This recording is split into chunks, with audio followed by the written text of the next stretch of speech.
Orang tua idealnya harusnya menjadi cinta terbesar, menjadi sumber cinta terbesar seorang anak. Sehingga anak ada pegangan. Oke lah, nggak ada orang tua yang sempurna, kita ngerti lah. Tapi Anda sebagai kakak, sebagai adik, mungkin bahkan sebagai sepupu, paman, bibi, kakek, nenek, berikanlah kasih sayang. Jadilah tempat terbaik untuk dia bisa curhat. Dia ini artinya adikmu, kakakmu, sepupumu, anakmu, cucumu. Jadilah tempat dia berteduh. Jadilah tempat dia lari ketika dia sedang sedih, sedang putus asa. Yang sering terjadi adalah keluarga terdekat malah yang menjadi tempat paling tidak nyaman untuk lari. Karena di situ banyak penghakiman.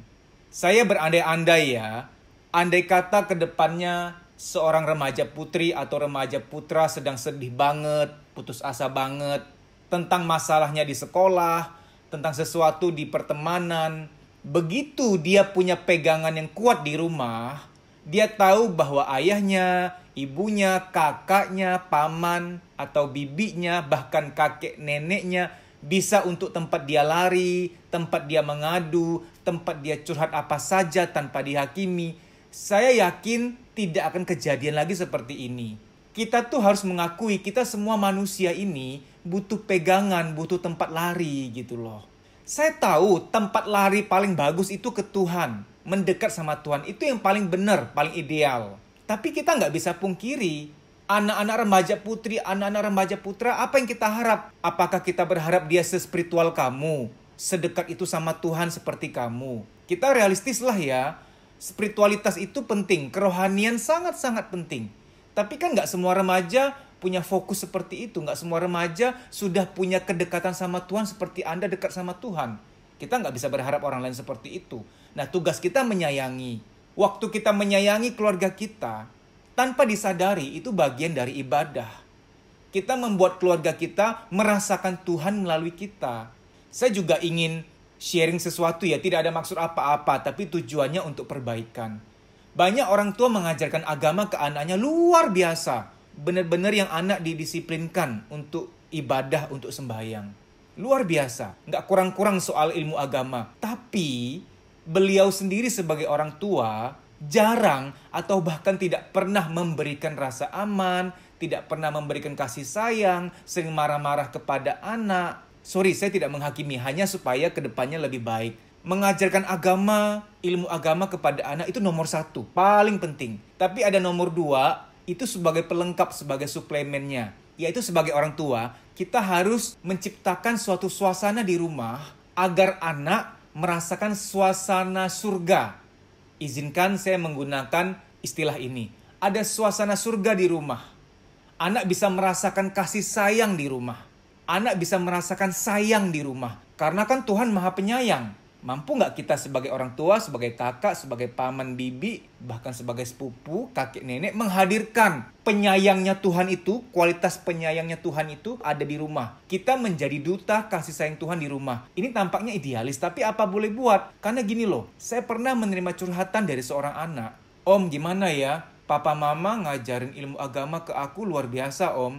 Tapi kayak yang kadang-kadang aku merasa, kok kayaknya apa yang mereka ajarkan nggak sesuai dengan apa yang mereka tunjukkan ke aku ya Om. Aku nggak merasa bahwa mereka tuh benar-benar orang tuaku. Mereka ada kayak nggak ada. Kalaupun cari aku, hanya untuk nanyain PR, hanya untuk marah-marah, nanyain nilai aku. Tapi jarang yang mau main sama aku, mau ngertiin perasaan aku. Kalau aku curhat juga, dikit-dikit bahan curhatanku itu jadi bumerang, malah aku takut curhat. Jadi memang tidak bisa kita pungkiri, memang ada anak yang merasa bahwa orang tua itu kayak nggak ada. Jadi nggak ada pegangan. Oke, singkat saja soal ilmu parenting saya sudah banyak share di video-video saya sebelumnya. Apalagi yang tahun lalu banyak banget soal parenting. Silakan Anda cari sendiri. Saya langsung to the point. Kasus ini kemungkinan terjadi menurut saya bisa salah loh ya. Ini hanya pendapat saya pribadi. Nggak ada pegangan di rumah. Nggak ada seseorang dia bisa lari kepadanya. Nggak ada seseorang dia bisa curhat, bisa mengeluh, bisa menangis dengan bebasnya tanpa dihakimi. Andai kata ada ayahnya atau ibunya yang bisa menjadi sahabat dia selama ini, yang bisa buat cerita apa saja. Oh, itu enak banget, enak banget. Dan Anda harus tahu, wahai para orang tua, ketika anakmu sudah masuk masa remaja, apalagi nanti sudah usia 20-an, itu nggak bisa kamu selalu otoriter, nggak bisa. Kamu harus jadi sahabat dia sesekali. Saya bilang sesekali ya, karena harus seimbang. Supaya nggak ngelunjak juga anak. Seimbang. Ada kalanya jadi sahabat, ada kalanya jadi orang tua yang punya otoritas. Tapi punya otoritas bukan berarti suka marah-marah, tidak. Tegas sama keras berbeda loh. Keras itu kan menyudutkan, menghancurkan rasa berharga, melabel, menghakimi. Sayang, pokoknya papa pengen kamu bisa belajar sehari 1 jam. Itu penting buat masa depan kamu. Harus ya nak, diusahakan ya nak. Nah itu tegas. Kalau keras tuh beda lagi. Kamu itu ya, dasar nggak bisa diomongin. Masa nggak bisa belajar 1 hari 1 jam? Gimana sih kamu tuh, dasar anak pemalas? Dasar nggak bisa diandalkan, mau jadi apa kamu? Nah ini kan keras, tidak boleh. Malah, ini bahasanya saya mengharamkan pernyataan-pernyataan seperti itu. Karena Anda melabel, nanti anak jadi begitu beneran. Bisa benar-benar yang nggak jadi apa-apa di masa depan. Karena Anda sudah ngedoain yang enggak-enggak gitu loh. Sorry ya, nada saya agak tinggi karena saya gregetan. Karena pola asuh seperti itu memang masih ada. Yang menghakimi aja, menjudge aja gitu loh. Soal anak curhat kepada kamu, coba latih diri kamu sebagai sahabat. Misalkan kapan-kapan dia curhat, "Mah, Pah, nilaiku dapat jelek matematikanya." "Oh gitu, emang berapa sayang?" "Dapat 4, maaf ya Ma." "Oh ya ampun, kira-kira karena apa sayang? Apakah kurang belajar atau soal-soal yang keluar di luar dugaan, yang di luar yang kamu pelajari?" Gali dia cerita, dia akan kaget. Mama yang biasanya marah, ini malah cerita. Itu bagus banget. Tahan untuk nggak marah gitu loh. Tahan untuk nggak menasihati dulu. Kalau mau menasihati besok pas udah tenang. Tunggu sudah rileks. Karena orang kalau lagi sedih, ini nggak cuma di anak-anak ya, di semua orang lintas usia. Orang kalau lagi sedih, lagi kecewa, lagi bete, dia pengen curhat aja dulu. Dia nggak pengen dinasihati. Orang kalau lagi sedih, lagi kecewa, lagi marah, itu ibarat air terjun. Arus air lagi keluar-keluarnya. Anda mau taruh apa ikutan keluar. Jadi orang kalau lagi mau membuang, lagi mau katarsis, Anda menasihati, saya katakan percuma. Nggak masuk, karena arus lagi keluar. Tunggu besok lusa udah tenang baru disampaikan. Sayang, Mama, Papa baru teringat yang kemarin itu. Semoga kedepannya kamu lebih rajin belajarnya ya nak. Papa, Mama ngebayangin kamu rajin belajar, suka berjuang. Itu keren banget, bangga rasanya. Keren banget ngebayangin anak Papa, anak Mama suka belajar. Suka tantangan, suka membuktikan bahwa dirinya bisa mendapat yang terbaik. Itu keren banget, bangga rasanya. Semoga kamu bisa melakukannya ya nak. Sambil dirangkul, dicium keningnya, atau dihusap rambutnya. Oh itu luar biasa rasanya. Mungkin awal-awal kagok, tapi itu bahasa cinta yang memang harus ada. Bumbu-bumbu cinta yang harus ada dalam parenting. Untuk adik kita, untuk sepupu kita, untuk keponakan kita, semua anggota keluarga kita berikan kasih sayang. Jadi teman yang terbaik untuk curhat, tidak menghakimi. Supaya kapan-kapan dia ada masalah di kampus, di sekolah, di pekerjaan dia ada masalah, dia tuh nggak yang hampa kosong, nggak ada pegangan gitu loh. Dia bisa lari ke kamu. Kamulah penyelamatnya, kamulah angelnya. Catatan khusus buat kamu, wahai para gadis, wahai para pemuda. Kalau kamu kurang menyayangi diri kamu sendiri, itu tidak boleh masuk ke ranah cinta. Nggak boleh masuk ke ranah asmara-asmaraan. Kenapa? Karena dasar kamu nggak kuat. Kamu pada dasarnya memang kurang sayang pada diri sendiri. Sehingga ketika kamu mencintai dan dicintai seseorang, tanda petik mencintai dan dicintai ya, ketika cinta itu hilang, dunia kamu kayak roboh gitu loh. Karena kamu nggak ada dunia lain, dunia kamu cuma dia. Tapi kalau kamu dasarnya memang sudah sayang sama diri sendiri, kamu ada dunia yang basic, dunia primary. Self-love kamu sudah kuat banget. Ini aman. Kamu boleh masuk ke dunia percintaan. Kenapa tadi saya katakan dicintai, mencintai, tanda petik. Karena jangan-jangan itu bukan cinta. Itu hanya tanda petik cinta monyet. Ketika cintanya pudar, tinggal monyetnya aja.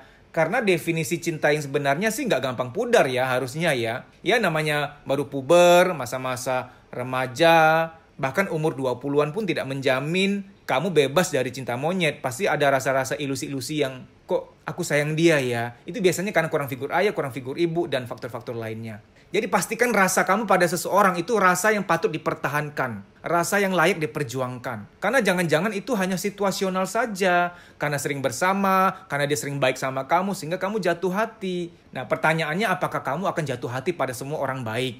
Orang baik di dunia ini banyak banget loh. Ya, tolong cintai diri kamu sendiri dulu, sayangi diri kamu sendiri dulu. Agar kapan-kapan kamu sayang sama seseorang, dianya pergi, dia berkhianat, kamu nggak roboh, kamu nggak rapuh, karena kamu pada dasarnya memang sudah menyayangi diri kamu sendiri. Paham ya? Semoga ilmu ini bermanfaat. Terima kasih. Kamu bisa follow Instagram saya, deddysusanto.pj_official.